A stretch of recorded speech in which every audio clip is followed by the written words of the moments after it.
Assalamualaikum warahmatullahi wabarakatuh. Waalaikumsalam warahmatullahi wabarakatuh. Selamat siang Ibu. Selamat siang. Terima kasih sudah meluangkan waktunya untuk wawancara bersama saya terkait manajemen pembelajaran fisika pada hari ini. Iya. Saya ingin mengajukan beberapa pertanyaan sebagai bagian dari penugasan mata kuliah manajemen pembelajaran fisika.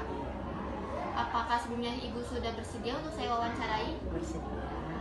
Baik Ibu, terima kasih. Yang pertama nih Bu, terkait perencanaan pembelajaran. Bagaimana Ibu merencanakan pembelajaran fisika sebelum mengajar, termasuk dalam menentukan tujuan, materi, metode, dan media pembelajaran? Iya.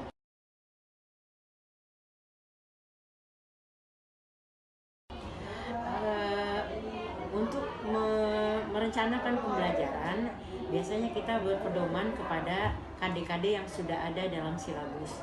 Nah, begitu juga dengan memilih metode pembelajaran, apakah metode itu berupa diskusi, observasi, ataupun eksperimen.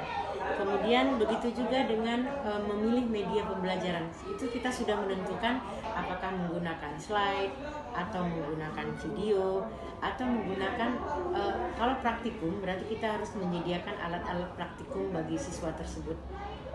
Kemudian semuanya nanti digabung dalam bentuk rencana pembelajaran atau RPP, dan itu membuat pembuatan RPP kita lebih terarah dan mudah dilaksanakan. Baik Ibu, untuk pertanyaan kedua nih terkait pengorganisasian ataupun penjadwalan nih Bu. Menurut Ibu nih, bagaimana Ibu mengatur penjadwalan, terus alokasi waktu dan pembagian aktivitas belajar selama satu semester ataupun satu pertemuan kepada siswa?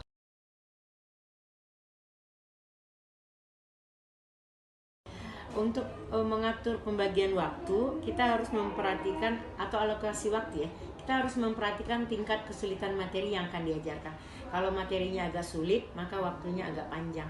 Begitu juga kalau metodenya digunakan adalah praktek atau praktikum, itu akan membutuhkan waktu yang lebih dari yang biasanya. Kemudian juga memperhatikan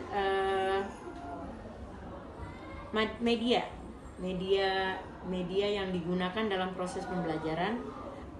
Dalam kegiatan pembelajaran, apakah pembelajaran itu berbentuk diskusi atau praktek, kemudian diatur sehingga metodenya dimulai dari pembukaan, kegiatan inti, dan penutup, itu disesuaikan dengan tingkat kesulitannya. Nah, kalau pelajaran itu sulit, maka akan makan waktu lebih besar, lebih banyak, misalnya 3 kali pertemuan itu. Ya. Berarti menurut Ibu, siswa lebih baik buat beraktif itu secara individu ataupun kelompok Bu? Kalau menurut Ibu lebih bagus secara kelompok, karena anak bisa digabung dengan berbagai macam karakter. Mungkin ada yang tingkat kepintarannya lebih pintar, bergabung dengan yang kurang. Kemudian ada juga yang tingkat sosialnya lebih tinggi dibandingkan dengan yang pendiam. Itu kalau digabung berkelompok, mereka lebih kuat itunya, kemampuan itunya akan muncul, lebih muncul. Baik Ibu. Baik Ibu, terima kasih tuh jawaban nomor 2 nih Bu. Nah, yang ketiga nih Bu, terkait pengarahan dan pelaksanaan pembelajaran.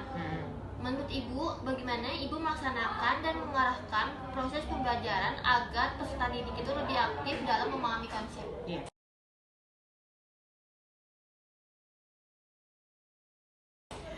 Untuk mereka lebih aktif di kelas dan memahami konsep, pertama-tama guru harus memberikan pertanyaan pemantik. Jadi itu akan pertanyaan pemantik itu berhubungan dengan pembelajaran yang akan dipelajari dengan pembelajaran sebelumnya, sehingga mereka akan tertarik dengan apa yang akan dipelajari. Kemudian memberi kesempatan kepada mereka untuk berdiskusi atau membuat percobaan sederhana agar mereka lebih memahami konsep. Kalau dalam percobaan sederhana mereka tidak mengetahui, maka mereka boleh bertanya langsung ke gurunya agar pertanyaan itu diskusi itu lebih hidup. Kemudian memberikan konsep-konsep yang nyata dalam kehidupan sehari-hari. Jadi siswa itu diberi konsep yang ada dalam kehidupan sehari-hari, fenomena-fenomena alam, dan itu akan membuat mereka tertarik dalam berdiskusi. Baik Bu, ini untuk pertanyaan terakhir Ibu terkait dengan evaluasi pembelajaran. Menurut Ibu nih, bagaimana Ibu melakukan kontrol dan evaluasi pembelajaran untuk memantau pemahaman peserta didik dalam memperbaiki proses mengajarnya? Iya.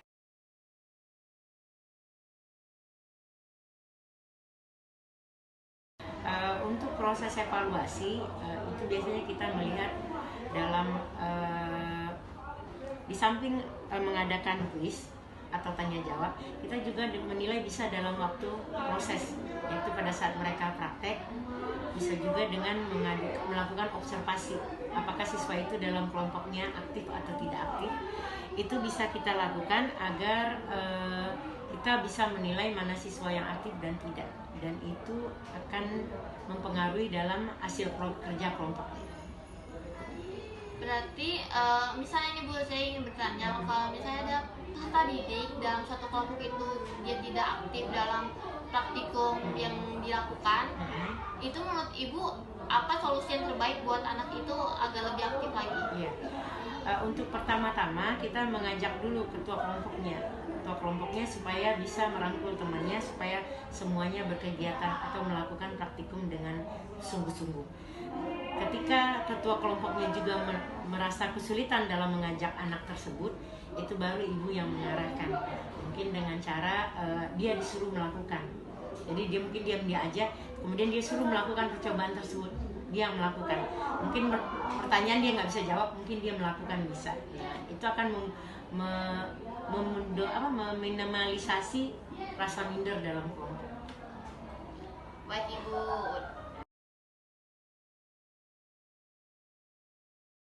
Bagaimana nih pendapat Ibu mengenai efektivitas penggunaan teknologi informasi dalam meningkatkan pemahaman konsep fisika kepada siswa saat ini?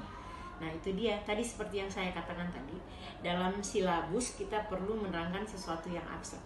Maka IT itu sangat diperlukan dalam menjelaskan pembelajaran yang abstrak, seperti pembelajaran gelombang, kemudian listrik, dan gerak. Itu akan susah diajarkan tanpa menggunakan teknologi. Nah dengan menggunakan teknologi diharapkan siswa lebih cepat memahaminya dan tujuan pembelajaran akan cepat tercapai. Sekian wawancaranya, apakah dari Ibu ada tambahan? Iya, kayaknya ada kurang dikit tentang evaluasi tadi. Setelah kita mengevaluasi siswa-siswa tersebut, kita udah tahu mana siswa yang bisa memahami konsep, mana siswa yang kurang memahami konsep. Nah, kalau sudah mengkelompokkan siswa begitu, kita bisa memberi tambahan untuk siswa-siswa yang kurang. Kemudian dengan mengevaluasi tersebut, ibu juga bisa memperbaiki metode mengajar ibu untuk berikutnya agar lebih baik lagi di kemudian. Baik Ibu, terima kasih Bu atas tambahannya. Semoga penjelasan yang Ibu sudah berikan bisa bermanfaat bagi saya dan memenuhi tugas saya. Terima kasih banget Ibu. Wassalamualaikum warahmatullahi wabarakatuh. Waalaikumsalam warahmatullahi wabarakatuh.